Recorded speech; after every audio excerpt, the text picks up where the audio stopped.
running at the same time to contact and so on. But here in LSD, two experiments, CMS and ALAS gave two results, 125 DeV and 126 DeV. Does it mean that is two particles, or what does it mean? No, absolutely not. I mean, the results of these two groups are remarkably the same. You have to put an error bar on this other 20. This is GeV, there was a GeV. So these two particles are exactly consistent. What you could say is that on one of the plots of CMS, you see another peak, and you don't know whether it's statistics or whether it's another Higgs boson. But that's the gossip. No, I think here we have an example of two particles which agree with average. There are very few cases, if they disagree, they try to understand why. So they only publish the results when they have understood why. If they would not understand that for any reason, they would publish different results. But that's very narrow question. So, first one, what do you mean? At some point you say that particles interact. You say that particles interact proportionally to their mass. What do you mean by that? We think of an interaction between particles as mediated by another particle. So, for example, we think that the electron between two electrons, the interaction between two electrons, is mediated by a photon. What this means, maybe I should use a blackboard. One electron, this electron would emit a photon. This photon would be absorbed by the other electron. And that's how we describe the interaction. You immediately realize, if you are clever, that what I say is stupid, because an electron cannot emit a photon. The rest frame of the electron has to keep its mass, so it cannot emit anything. So these photons will have to be off-mass shell, as we say, but quantum physics allow you to do that. So forget about this part. So really that's how we see the Coulomb interaction. The photon is exchanged between the two electrons. And the way we describe this interaction is, I showed it on one slide, it's a product of a photon field, times the electric current, which is the gamma of Dirac, the gamma matrix of Dirac between the two states of the electron, times something which I call the coupling constant. And the coupling constant defines the strength of the interaction. So when I say that Higgs boson interacts with any particle proportionally to this mass, it means that the main interaction vertex of a Higgs boson is a Higgs boson emitting that particle with a coupling constant which is equal to the mass of that particle. That's simple. And yet there's a question, nobody has questions. So you may be saying that the particle that goes around the circle was photon, right? Photons. But why the whole machine got large hadron? Can the photons that are colliding or hadrons? So what we call hadrons are the particles which have strong interactions. The particles which have strong interactions are particles which are made of quarks and possibly of gluons. Well, always also there are some gluons. So for example, you have some what we call mesons, which are essentially a pair of a quark and an anti-quark. The pion is a meson. The mesons are all unstable. They may live a long time. The pion lives quite a lot, but it will decay. It decays weakly. Or you will have three quarks, which makes a proton or a neutron. Two up quark and a down quark makes a proton. Two down quark and an up quark make a neutron. The charge of the up quark is plus 2/3. The charge of the down quark is minus 1. So all these things which are made of quarks, we call them hadrons. Now, we say hadron collider mostly because we think the difference between electron and hadron. Now, why hadron? If there were only protons, we would say proton. But there are not only protons. For example, the experiment I was was talking about, where the W and Z were discovered, was made with a collider which has proton anti-proton. Anti-proton is also hadron, but it's an anti-hadron if you want, but it's a hadron, it's made of anti-quarks. So that's why it makes a difference. We could say proton collider, obviously. But it's just, so really is a big difference is electron and proton. It's completely different machines. At this energy, if you want to build an electron collider, it has to be a linear collider. There are many people who are working on such a project today. If you want to make a proton collider, it has to be a circular machine. So there are different machines. So I would like to ask a question concerning, so the first question is how much would the beam time to have two statistics or something? How much would how much time was the experiment? I mean the time for statistic gain? Well, these data are 2000 and 2012, but in each of these years is about, say, half the year, so it's a full year of data taking. At the present luminosity, the luminosity was much higher in 2012 than 2011. So in fact, most of the data are from 2012. The luminosity will increase, not much. You see, the problem is, if you increase the luminosity, you make the life of experiments more difficult, because you have more collisions, and it's already hard enough like that. So that's why the emphasis now is to increase the energy, not so much the luminosity. I'm sure they will not press to increase much the luminosity. The energy, you could say, but why do you want to increase the energy when the Higgs is so light? Well, if you put numbers in with cross-section and so on, you still gain by going to higher energy. That's one point. And the other point is that, as I say, you really hope to see many more new things. And for that, you need to go to higher energy. So, but another way to answer your question is that 6 more months of data with the present luminosity doubles the volume. So if you want, what they have shown corresponds to 6 months of operation at the present luminosity. So, thank you. The second question is, can you explain a little bit about the sigma criterion?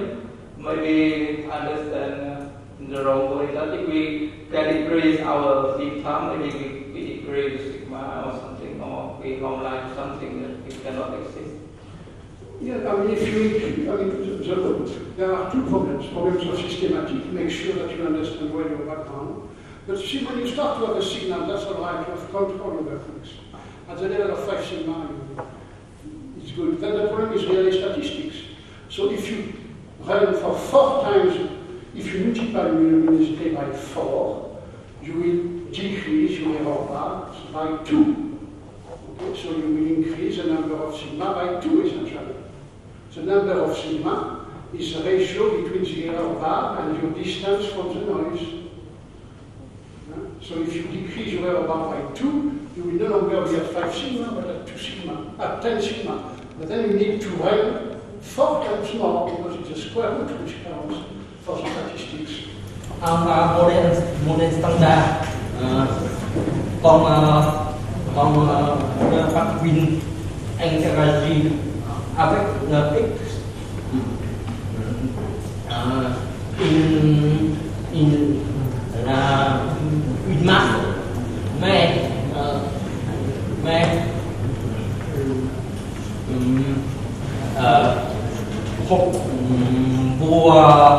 pour déjà dit masse X, c'est quoi? La masse du X, qu'est-ce que c'est que la masse du X?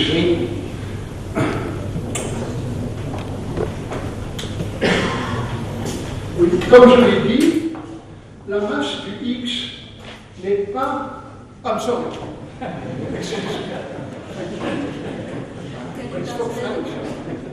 As I said, the mass of the X is not defined by the theory. It's one reason why we are still not happy, you see. The Higgs is far from being the God particle as a video.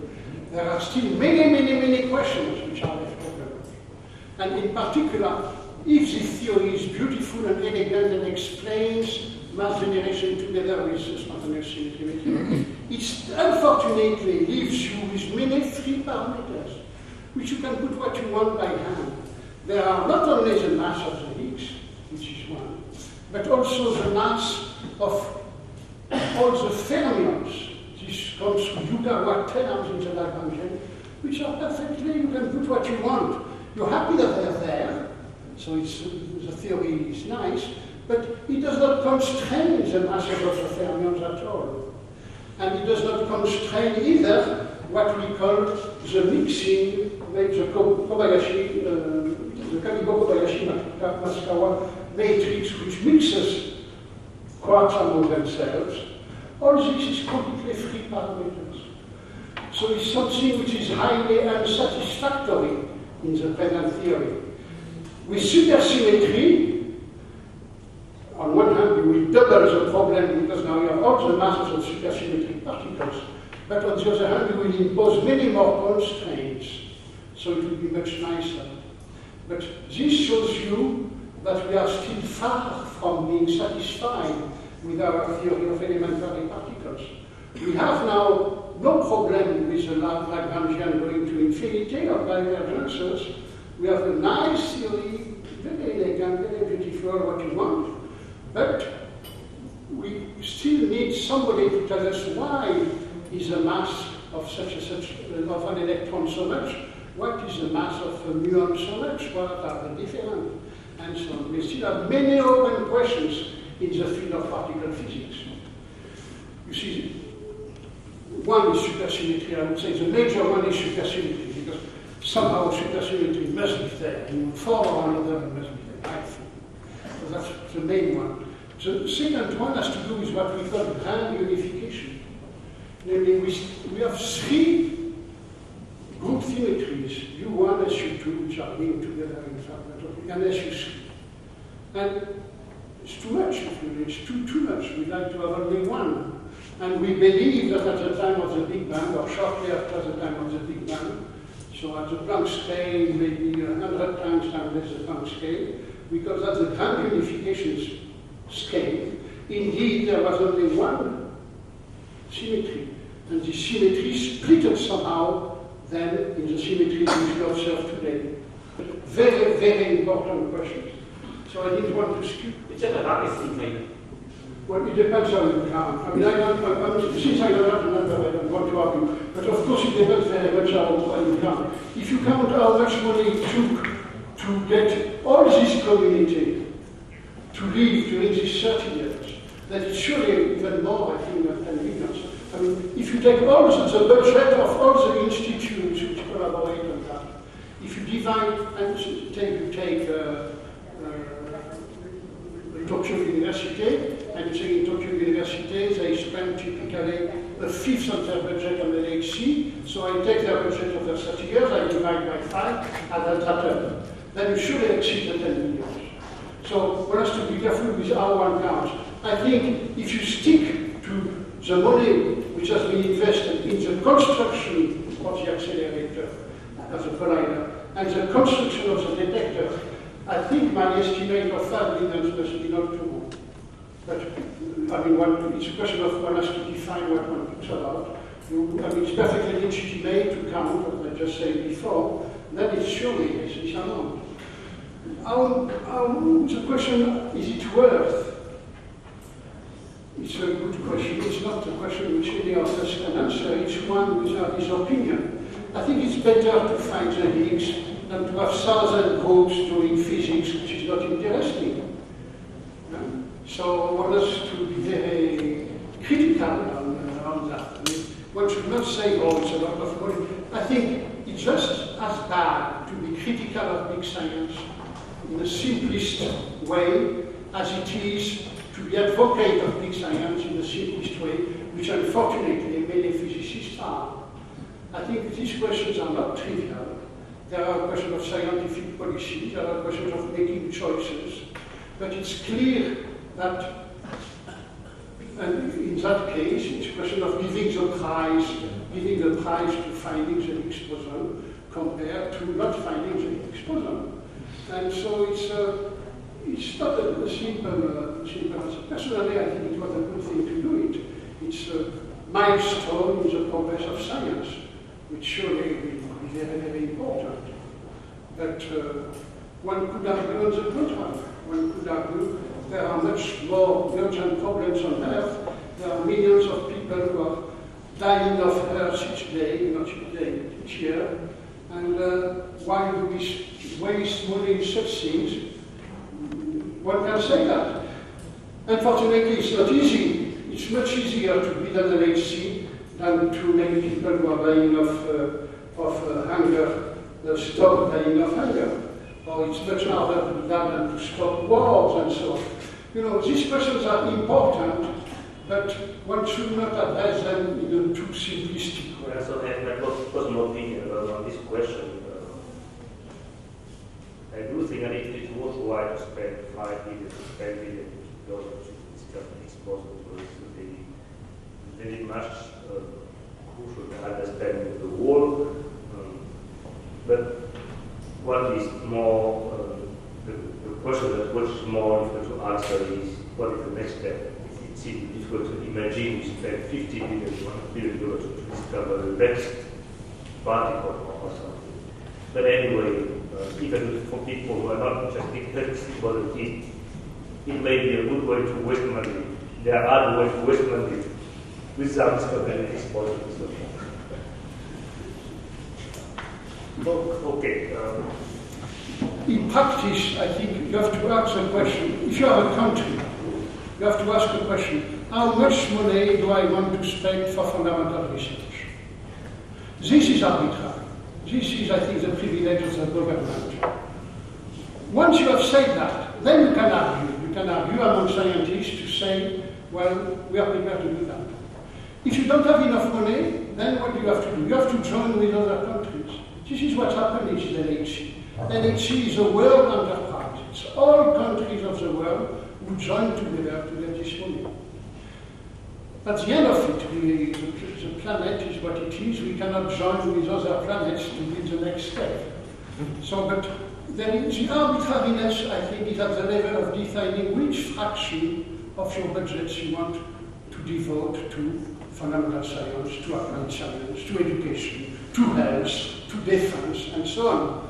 These are choices of the society which only a government can take. And we have nothing to say to some extent. We scientists have nothing to say. Once this is defined, then it's up to us to argue, to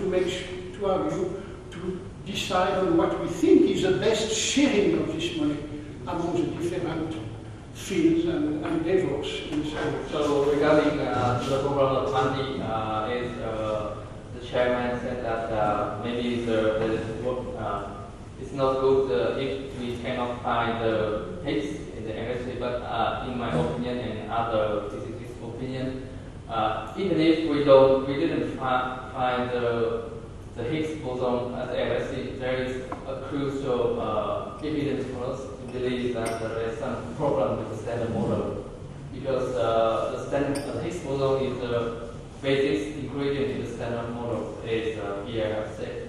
So if we cannot find the Higgs boson, we have to revise the model again, and maybe we develop a new theory of the standard model. And regarding to the next step, the supersymmetric, the experiment to find the supersymmetric partner of the standard model, because as we know that the Higgs mass is very sensitive to the masses of the superpartner. So P.4 the LHC result, the left limit is around 124 dB, and if so, the soap masses, I mean the masses of the superpartner is around a few dB, so we can hopefully detect in LHC. But with nowadays result, the Higgs mass is around 126 or 125 dB. The mass of superpartner is of the order 10 dB in most of the model. So we cannot hope to see the superpartner in the LHC in the future. Maybe we have to wait until the next generations of colliders. But maybe we can accept, we can develop some new kind of model which can lower the mass of the supersymmetric partner. So we can see it in the LHC, but it's not the general supersymmetry. Yes, what you say is right. Still, assume that, well, now we cannot say that, but if they find nothing, if they would find nothing at LHC, nothing, just nothing, I think it would have been very, very bad. It would have been a disaster. I mean, nobody would have been prepared to invest more money in particle physics. That's my point one. My second point is that until now, when you want to, the people of which I was a member, who want to defend particle physics, they show a plot which is called the Livingston plot. And here you have in abscissa, you put the air, in ordinate, you put the energy. And you have a log scale, beautiful lines, you see. Not, there will be a next step.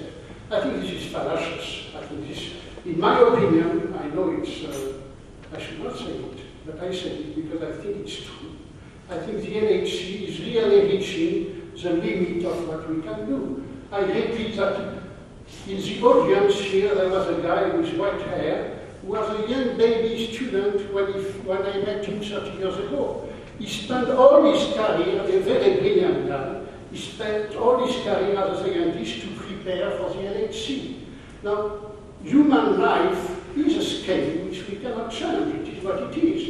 You know, you can build a cathedral in 100 years, maybe, but if an experiment takes 100 years to make, we have a hard time to find physicists. They will want to go to the bank or to marketing even much more as they do today. So I think LHC is a kind of a limit. Maybe there will be another, you know, what I say here, particle physicists would say, we don't say things like that, you know, it's less majesty. But I think it's unfortunately true. We obviously see that we are reaching a limit beyond which we will not be able to go anymore. And anyhow, the idea we have of the world, especially if I hope there are still some supersymmetric partners who may be at low masses, but what he says is absolutely true. And so, if there is no sign of supersymmetry there, you know, what will be the next step? It's a major problem. That's why I can tell you personally, I have a laboratory in Hanoi. I would have found unreasonable to make my young students who are full of future hopes work on this, because I don't want them to wait for 30 years until they have the next step. So they work on astrophysics, and there it's much faster. Those are much higher things. I'm from Viet. I have some comments and 2 questions for you.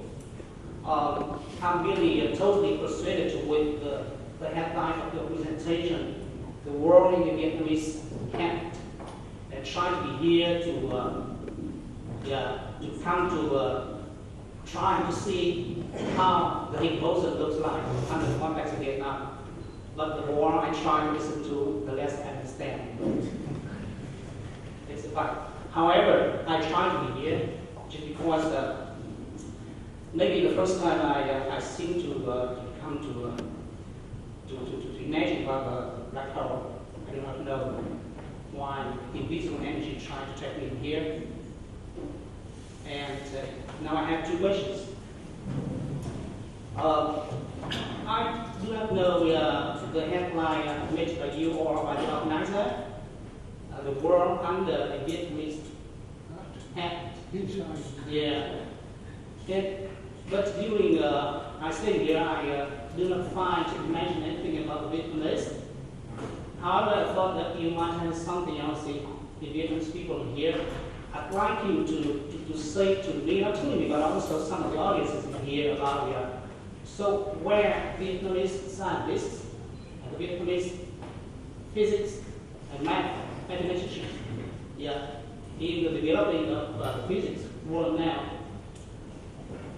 The second thing is you mentioned about the world under hand, but I just really saw the triangle So is it any difference between the triangle or just only instruction or just only instruction to make it easy for understanding? I mean, in your headline, you mentioned about your universe under a hand, but looking at your presentation, we found we actually saw a triangle. So is there any difference between a hand and a triangle? It is the first question. The second question is I thought that you mentioned at least 3 times about the close cooperation between the mathematicians and physics. So I'd like to know if the physics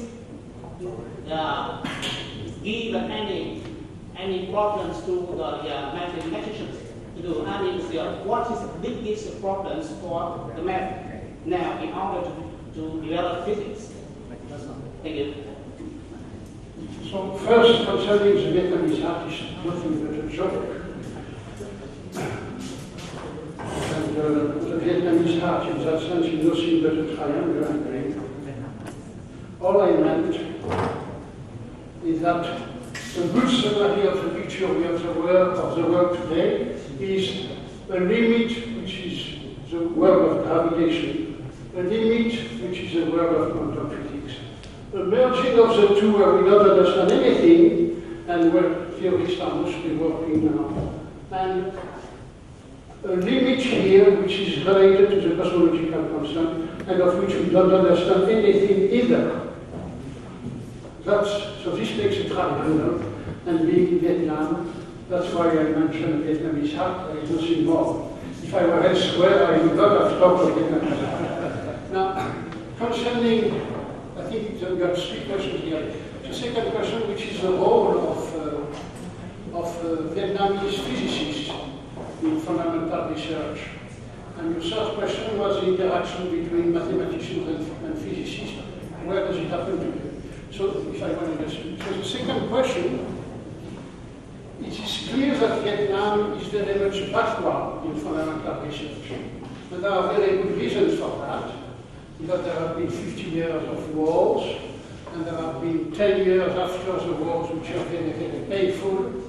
So there have been at least two generations which have been lost in Vietnam for anything like academic life and research in particular scientific research at a time where research was progressing very fast. Today, we have a new generation of young people who were born at the Darriulat or even after sometime. And I think we Vietnamese have to put all our hope in this generation, and we have to give them a chance. And they are clever as any other person of their age, and they have absolutely the possibility to reach a level of international research in Vietnam. There is absolutely no obstacle to that if one gives them a chance to do it. It's not always the case. I must say, my knowledge of the Vietnamese university is that too often it is not giving the proper chance to the young generation by excessive bureaucracy, by all kinds of reasons which I cannot detail here. But I think we have now in Vietnam a new generation which is perfectly able to catch very quickly the delay which has been accumulated in Vietnam because of the extremely painful and unjust history that it had to suffer. So that's the situation in Vietnam. Concerning the mathematicians and the physicists, we have today in the domain of particle physics, it's very different in astrophysics and particle physics. In the domain of particle physics, we are at a stage where the theoreticians are much ahead from the experimenters. Namely, what we look for with experiments has been already very, very well studied and understood by theorists. The theorists today, you see, we work here, but the theorists, they work here. And they are trying to understand a world which is very far from that which we are really trying to experiment on today. Maybe it's a world where you have, as I said, 11 dimensions. And in a space where you have 11 dimensions and where you have loops, you have problems of topology, which are extremely complicated. You can imagine, for example, if you have a torus, you can have a loop which is on the torus, or you have a loop which is around the torus. So you have, this is called topology, this is the study of these configurations. It takes very, very difficult it means very difficult structures in mathematics. So it is today, the theory which one tries to construct in this region is done in very close relation with the mathematicians. I think Robert Chao and other people here will be in much better position to talk about that. But it's really a very good example where physics and mathematics are working, I think, hand in hand and learning from, well, I don't know whether they're learning from each other, they are progressing together. On the contrary, in astrophysics, for example, the theory is, I would say, is surely not ahead from observation. Each time we learn something in the past 50 years in astrophysics, it was always because we made new observations. It was never because somebody had predicted something we were looking for. So we are, in astrophysics, we are at a, and you see, physics is made of times where theory and experiments or observations always need to go hand in hand. They feed each other. You cannot have a theory if you have no observation and no experiment. You cannot have experiment if you have no theory to guide you. There are two aspects of the same science. But there are times where one is the head from the other, and times where the other is the head from the one. And this is flagrant when we compare now particle physics and astrophysics. I don't know whether I answered your questions. Yeah? No. I'm sorry, my question is a little bit different. I'd like to know what is the biggest problems of the physics that make for mathematicians now in the future? So, the biggest problem of physics, I thought. Next, talk in this series public lecture, VIASM will be given by Jane Boson from Harvard. So she'll be talking about computational biology. So she's going to talk this given at the end of August. So now, they'll thank Pierre for his wonderful talk and discussion.